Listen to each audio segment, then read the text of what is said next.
How we doing, everybody? It's Wardy here, and as you guys can see, we're back at it, breaking down all the latest in Mets land in today's Big Mets Update segment, that being a late night, March 6, 2026, right before the weekend, but many of you guys are going to watch this over the weekend, and that's fine. We have to deep dive some key news and notes in Mets land, headlined by the fact that Freddie Peralta has made it known exactly the kind of extension he's looking for from the New York Mets. We're going to get into not only where that report stems from, the amount of years Peralta wants right now, where the Mets are currently looking, if at all, and ultimately my confidence level or lack thereof, and Freddie Peralta staying long-term here in Flushing, Queens. We're also going to talk about the key takeaways and notes from the Mets faltering in their latest spring training matchup, this time 2-0 to the Miami Marlins, but a lot of key notes, including guys like Ewing, top Mets outfield and infield prospect who's been high-flying, Mets top outfield prospect Carson Bench, Ryan Lambert, the flamethrower in the bullpen, Dylan Ross, not regarding the game, but regarding the status of him to begin the season. Also some news on Robert Stock, Luis Robert, a very positive update, and plenty more to get into in Mets land, including some news and notes again from Carlos Mendoza. So hit that like and subscribe button on your way, and let me know your thoughts, reactions, and most certainly analysis in the comments down below regarding everything that we're going to deep dive in this one. And as always, shout out to our amazing sponsor that makes every single show here happen, that being at SeatGeek, that has you covered for all of your ticketing needs. Folks, you know the drill by now, but in case you don't, let me enlighten you. SeatGeek has you covered for everything on the ticketing front, and their app is so easy to navigate. As you can see beside me, they have a grading scale system 1 through 10, red to green, meaning if you purchase a ticket in the red range, 1 through 4, 1 through 5, it ain't a good bang for your buck, and you could get a different ticket elsewhere there in the SeatGeek gap. Say 1 in the 7 through 10 range, and the green, that's a perfect bang for your buck. So whether you guys need SeatGeek for spring training games, regular season games, NHL games, NBA games, concerts, comedies, anything in the ticketing space, use the promo code WARDY10. Again, that is WARDY10 for 10% off your next ticket purchase. Link down below, and thank you guys kindly for that. And we're giving away a brand new Bo Bichette or Freddie Peralta jersey to one lucky subscriber once we get a 38K here. So make sure you smash those buttons in case you haven't already. Now let's go ahead and let's deep dive the latest in Mets land, and let's begin today's discussion by getting into what we see here in Freddie Peralta. We of course have plenty to get into on Manaea as he made his Mets spring debut today. We're going to talk about the pros and cons about that, all that fun stuff. But I do want to begin today's conversation highlighting Freddie Peralta and what has been reported, because this came out just over the past hour at the time of me recording this video for you guys, and that is courtesy of John Heyman, my friend here at the New York Post. Looking forward to working with John now this year. As many of you guys know, I'm officially working for the New York Post this year as their co-host of their Mets podcast, in which we'll have a new episode live from Manhattan that you guys will see at some time in the evening on Sunday, and I'll be an on-field and in-clubhouse reporter for the Mets for selective games this year representing the Post. So now, as John Heyman reported here, he came out with a piece stating the following: Freddie Peralta is a perfect fit for the Mets and should be a keeper. He tells the Post he'd love to stay on a deal of 7 or 8 years, but here's why it's complicated. So if you guys want to check out this piece in its entirety, you of course can do exactly that. But listen, it's complicated simply put for the following reasons. David Stearns is not a Pobo/GM that has really had much of an appetite to want to go long-term 7 or 8 years for any pitcher that is around the age of 30 and onward. That's essentially what this would be with Freddie Peralta. The Mets, of course, are more inclined to maybe going at anywhere from 4 to tops 5-year range. It's been projected from Will Salmon, friend of the platform, and doing a fantastic job on the beat for the Mets and MLB. With The Athletic, he came out in projections not long ago stating that he anticipates around, a 4-year extension could be in the works for Freddie Peralta. And here's what I have to say about this first and foremost, okay? My confidence level, and granted, you could throw it out the door if you want. You could take it with a grain of salt. I was confident in at least one of Edwin Diaz or Pete Alonso returning. Neither of those things happened, regardless of the fact that maybe things were not as planned on the front of Diaz. In the case of David Stearns and how they operate there, doesn't change the fact that they didn't come back. So again, if you don't want to take my opinion with anything beyond a grain of salt, that's completely fine. But I'm just telling you, I feel unbelievably confident that the Mets are going to get an extension done with Freddie Peralta without too much of a problem. And the main reason why I say that is actually because of the David Stearns factor. Because you may say to yourself, Wardy, how does it make any logical sense to say, okay, the Mets are actually in good position to extend Freddie Peralta with David Stearns if David Stearns is a guy that's usually not notorious to give 7 or 8 year deals to guys at the age of 30, as Freddie is in his age 29 season. Now, the simple response to this is, who knows Freddie Peralta better as an executive than David Stearns in baseball? Think about this. Does Matt Arnold really know Freddie Peralta better than David Stearns? I highly doubt that. David Stearns traded for Freddie Peralta as a 17-year-old years ago to enter the Milwaukee Brewers organization and watch every step of the way of his young development to now what he has blossomed into ace caliber pitcher, even though he doesn't go too deep into games, still an ace caliber upside when looking at the quality of 5 to 6 innings every time out there. And again, Stearns traded for him once more for a great reason. Freddie Peralta has also been on record, just stated this in an interview with Foul Territory again 48 hours ago, that this was his preferred destination. He always wanted to be a New York Met, not only for him, but for his family. Okay? There's a reason why he's telling my guy Master Flip out here, if you guys know on X, when they met at spring training, that they're working on it regarding an extension. I'm not saying that they're in talks right now to the extent that they're about to be pen to paper, sign, seal, deliver, and that's that. But what I am trying to say is that if you're going to write off the extension talks for Freddie Peralta, I'm just curious as to what is your biggest motivation factor behind that? Because with the exception of just understanding how a negotiation goes, of course, Peralta is going to look for a longer term. And of course, the Mets maybe don't want to give that. And that's why they're either going to meet in the middle, or the Mets will probably have to give in a little bit. I don't know if Freddie's going to give in, especially if the Mets are like more in the 3-year range per se. Obviously, Peralta's going to want a bag, and he's going to get a long-term bag if he doesn't return to the New York Mets. As long as he's a healthy, dominant season the way that we anticipate, he's going to get a big payday regardless of what's going to happen with the upcoming CBA. But having said all that, again, the whole Freddie Peralta factor here and the David Stearns factor, these are all things that I only see as really benefiting the Mets with what they know about him, and not only do I see that as a benefit, I see Peralta wanting to be here a benefit. This all feels, again, inevitable that this is going to come to fruition. And I will be genuinely surprised if an extension does not happen with Peralta at some point this year. I'm not saying it needs to be immediate, okay? Maybe it doesn't happen before opening day, but it can certainly happen at some point throughout the year. I mean, Freddie's already stated as well to the media that he's not privy to having talks happen throughout the year. Like, he's not stubborn. He doesn't have a hard line in the sand the way that Francisco Lindor did entering the 2021 season when he was traded for by the Mets entering his rental year, where if he could not get a deal done by the time it was opening day, he would not talk at all during the season. He had that hard deadline, and went in his favor. He got the $341 million across decade plus, and bam, here we are today. So, Freddie Peralta, the final thing that I have to say about him is, what a great personality. I simply cannot wait to actually meet him there and interview him at some point throughout this year for the Post. Hopefully multiple times, whether it's post-game or in clubhouse, pre-game, whatever the case is. And just, he's such a charismatic personality. He's been so outgoing. I have yet to see an interview where Freddie looks upset or Freddie does not look happy. Just such a great extroverted personality that, again, truly do believe, performance aside, is just going to bode so well for this Mets team. And again, David Stearns doesn't trade Jet Williams and Brandon Sproat with the idea that Freddie Peralta is going to be a one-and-done pitcher in Flushing Queens. I'm sorry, that simply doesn't happen.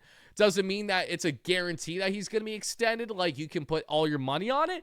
Not necessarily, because of course things can change in baseball. It happens.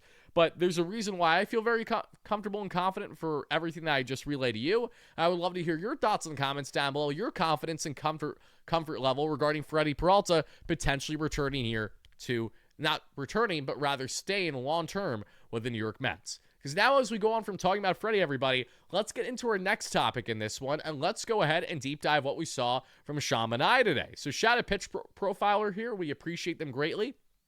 I have some Manaea highlights and the highlights that I started the show with, and I'll go back to them in a second. Those are all the key highlights from today's matchup against the Marlins for the Mets tonight. The Mets' first evening game this spring, too, if I'm not mistaken. Nonetheless, Sean Manaea, as you can see here, per Pitch Profiler, didn't, again, have the velocity today, which was the main concern that I saw a lot of Mets fans having. Sean Manaea was, 3 to 3.5 miles per hour down that we saw on his usual fastball, which is something to just bear in mind. We saw the cut fastball that he threw right around 36% of the time, and he sat right around 85, 86 with it, but was above league average per Pitch Profiler's metrics. The four-seam fastball that he threw 30% of the time was sitting 88. For context, Manaea is usually a guy that you would like to see at minimum in the low 90s to mid-90s, and we've seen Manaea in the 2024 season, when he really ramped up, start to get more in that mid-90 category fairly consistently and bring that velocity in ways that you're looking for. And then, of course, the nasty sweeper with the arm slot angle, and everything else in between. The changeup at 15% of the arsenal, he's throwing around 82 to 83 miles per hour. Then you also have there in the, I'm just going to click on this quick, in the sinker, right around 9 miles per hour at 86 or so, just because these are too tiny, 88, that makes sense. And the sweeper at 9% as well, right around 74. So that's what you got from Sean Manaea in his outing today, as he went 3 innings of 1 earned run, 1 hit baseball, 1 walk as well. But this is what Sean had to say about his overall outing today, speaking to the media. Listen up. And also, if audio levels are a little high or a little low, that's just because it's from film. That's not myself, so it's not going to be the exact same audio level. Just giving you guys an FYI before I click on the video.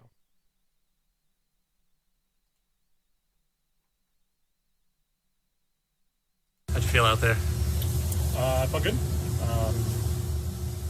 Yeah, I mean, pitches need a little work, but I felt healthy and for the most part, throwing strikes. But overall, is the one to build off of, and just continue from there. Sean, when asked about what it's been like working with new Mets pitching coach Justin Willard, who was previously the pitching director for the Boston Red Sox each of the past 2 seasons. What's been like working with a new pitching coach in Justin? He's been great. He's been very knowledgeable, very kind of direct with what the plan is, what we're going to do, and he's been just a good kind of friend to kind of bounce some ideas off of, and so far I've been really impressed with it. What's been like working with a new pitching coach in Justin?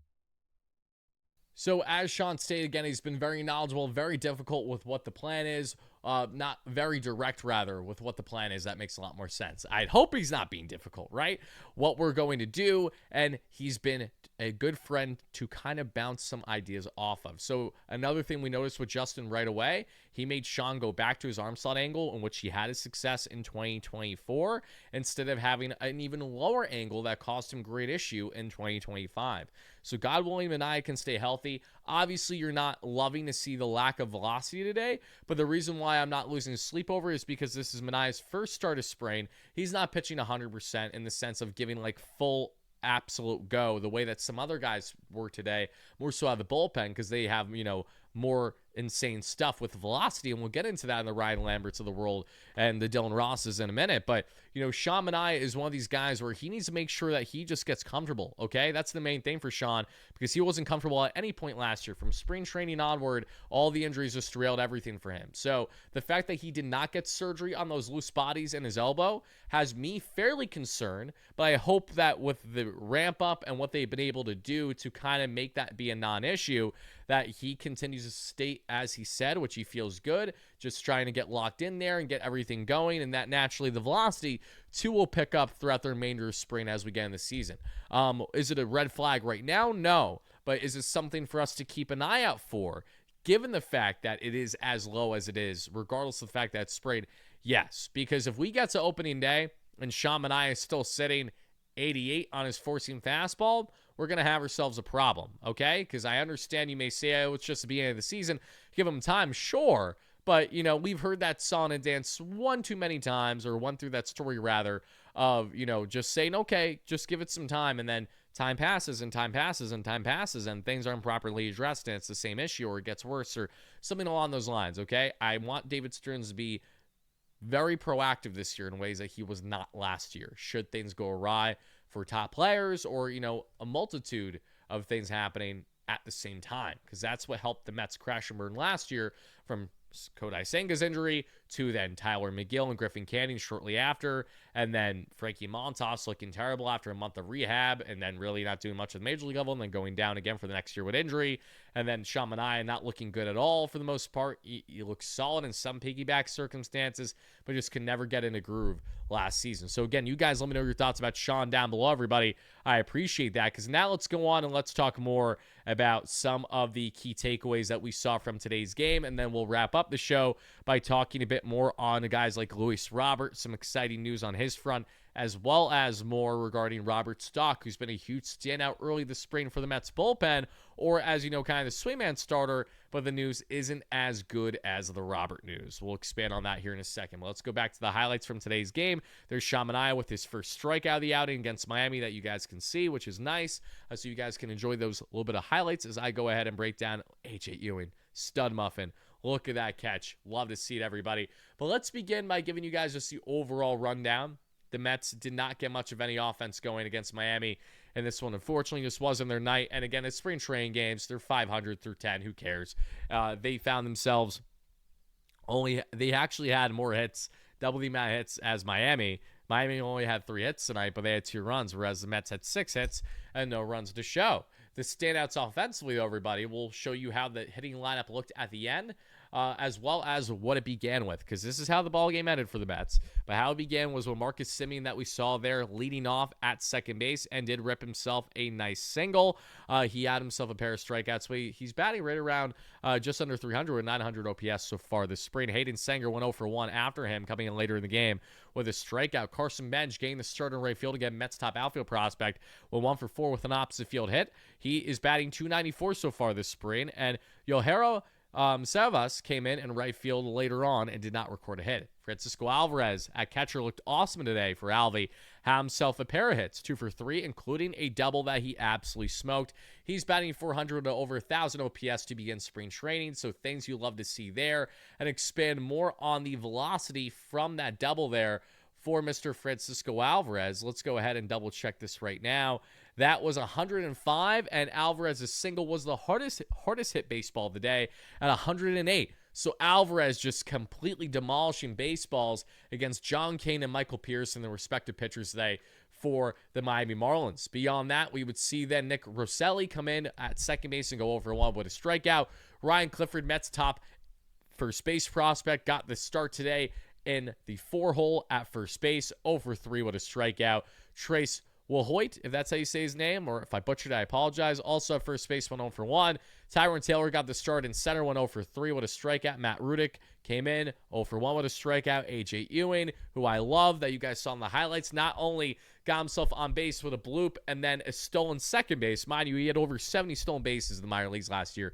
Kind of a big deal. Already a top 3 to top 5 prospect in the Mets organization, especially after seeing Jet Williams get traded. Plays the infield and outfield just like Jet Williams and exemplified elite defense, that including that great sliding grab in left that you guys saw in the highlights there.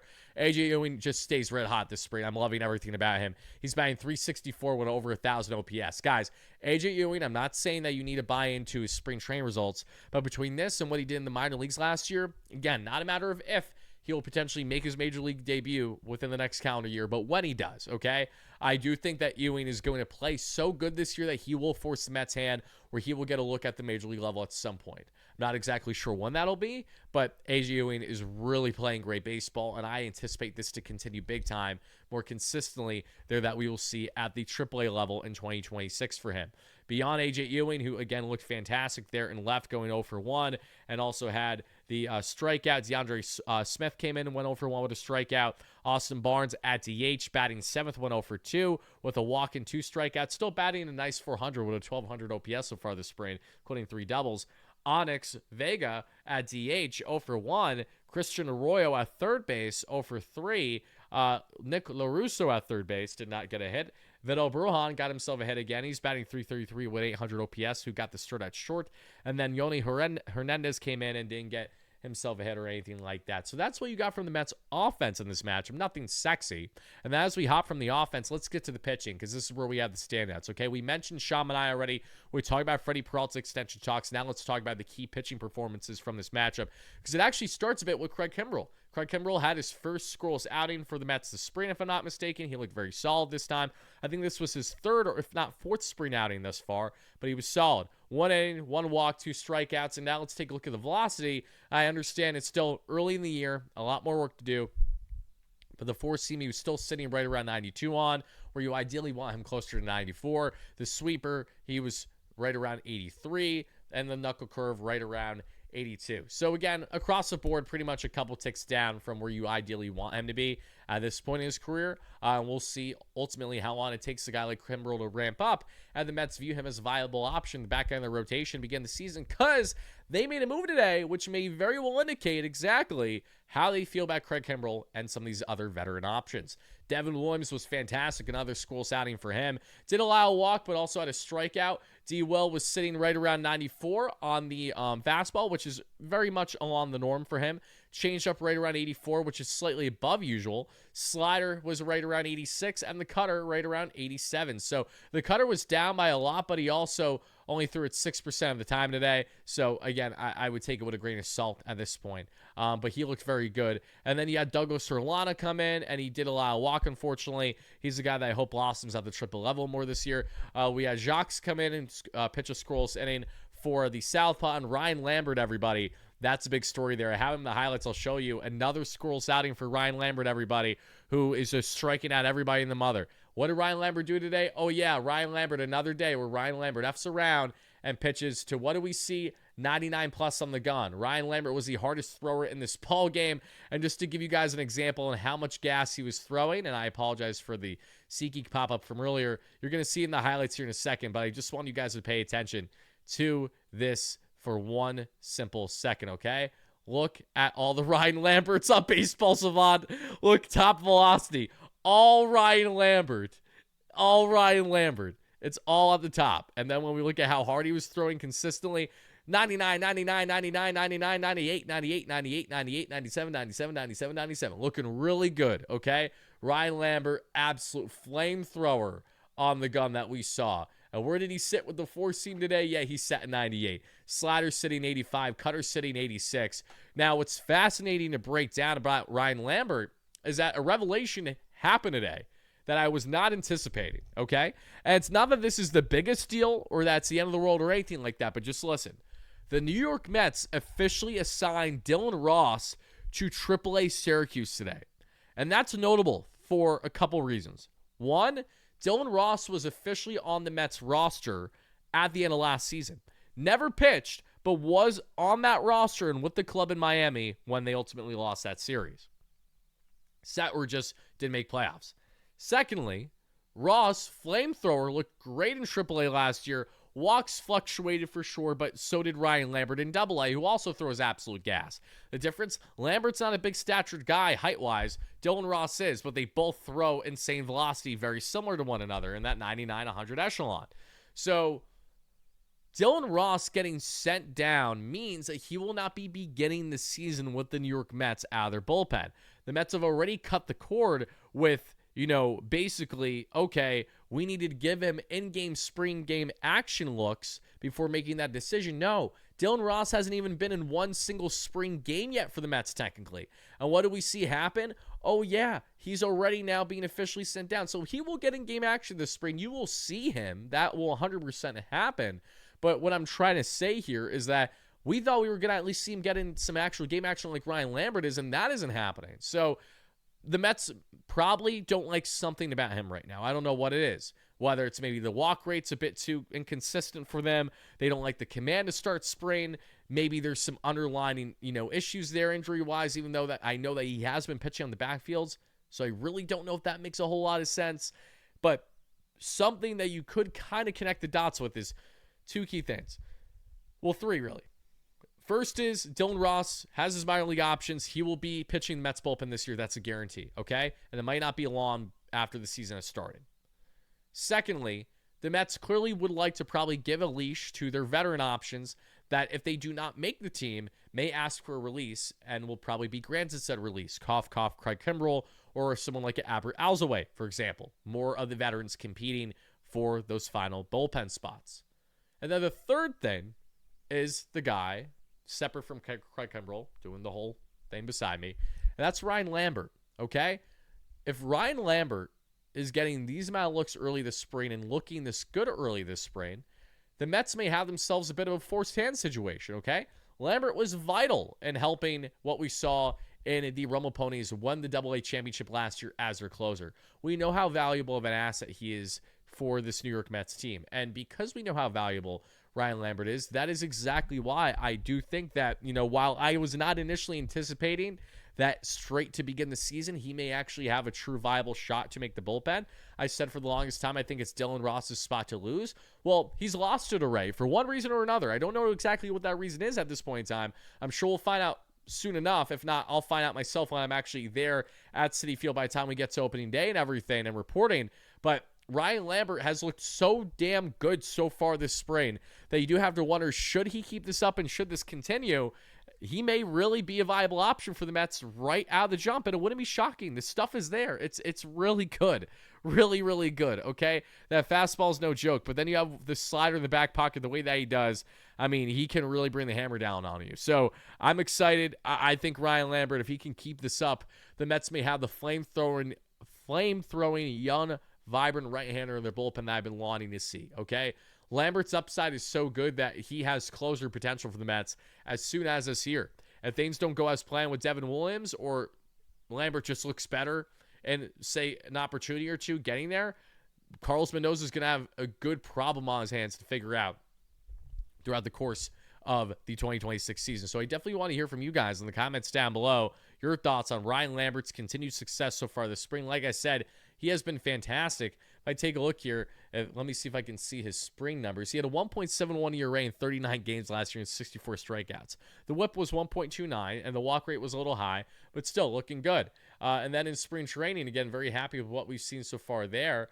Let's get off from the minors. I want to see if they're going to show me the spring stats, if that's okay. But anyways, Ryan Lambert has looked very, very good so far this spring, and you guys should be happy with what you're seeing there. Now, beyond Ryan, we do have some more information to get into that I would like to share with each and every one of you. That's beyond just the pitching that we saw in this outing for the New York Mets, but just overall what's going on with them. Let's get into some key remarks that Carlos Mendoza shared with the media earlier today regarding health status of Robert Stock, which I'm not happy to get into, but I'm also very happy to get into another update on Luis Robert. Let's listen in.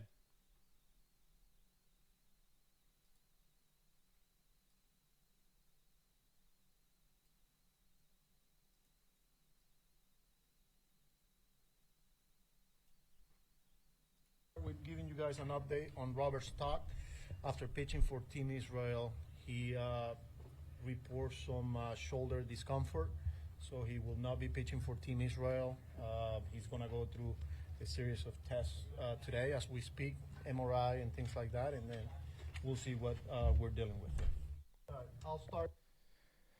Such a bummer. I mean, Robert Stock has looked so effing good to start spring, okay? His first couple outings with the Mets, he's awesome. I mean, he goes 3 shutty. I see him in person, 6 strikeouts against the Astros. And then we see him look great starting to pitch for Team Israel. Again, touching 90 on the gun for Robert Stock, who basically retuned his mechanics entirely by building his own, like, analytics app through AI, which is insane.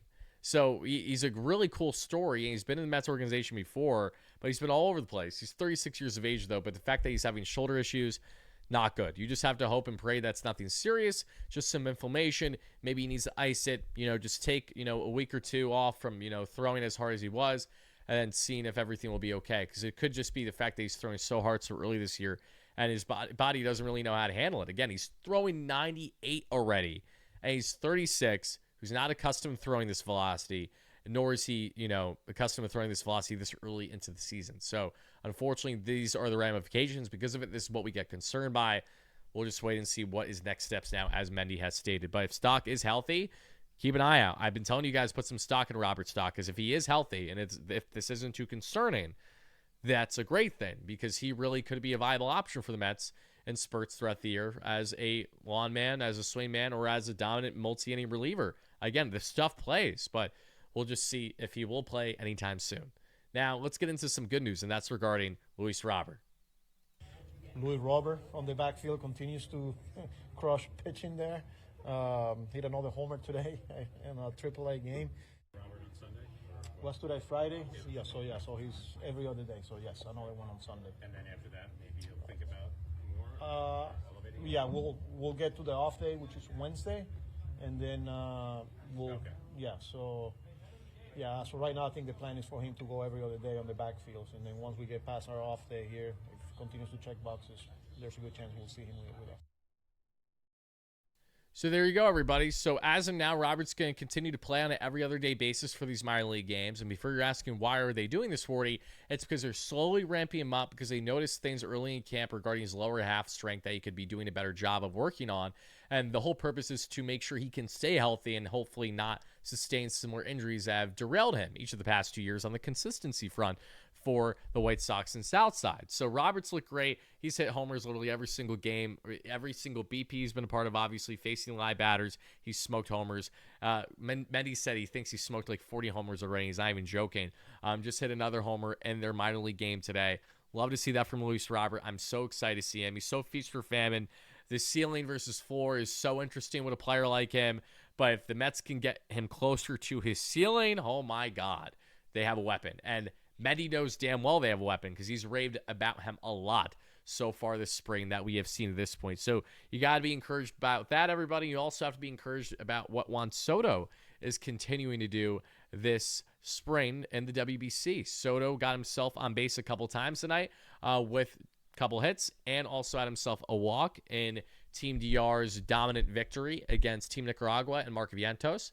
Vientos did not record a hit, I don't believe, but did actually have a really nice play at third base. A nice stop, spin, and turn throw, firing it to first. Something that I feel like I never saw last year, so I jokingly put on X. And like, where the hell was this last season, Mark? But I'm happy to see him doing that now at third. I just kind of feels too little too late now that the Mets have a shit, obviously, there. He'll be commanding that position pretty consistently. But I would definitely love to hear your thoughts about all the key topics that we broke down again in this one, everybody. From Manaea to Robert to Ross to Ewing to Peralta to Lambert and everything else in between in Mets land. Please make sure to smash those buttons. Thank you again so much for watching. And again, let me know your thoughts, reactions, most certainly analysis in the comments down below regarding the key takeaways from tonight's matchup against the Marlins, as well as the key news and notes regarding Peralta, Manaea, and everything else. Thank you again. And as always, no matter what, let's go Mets. Peace out.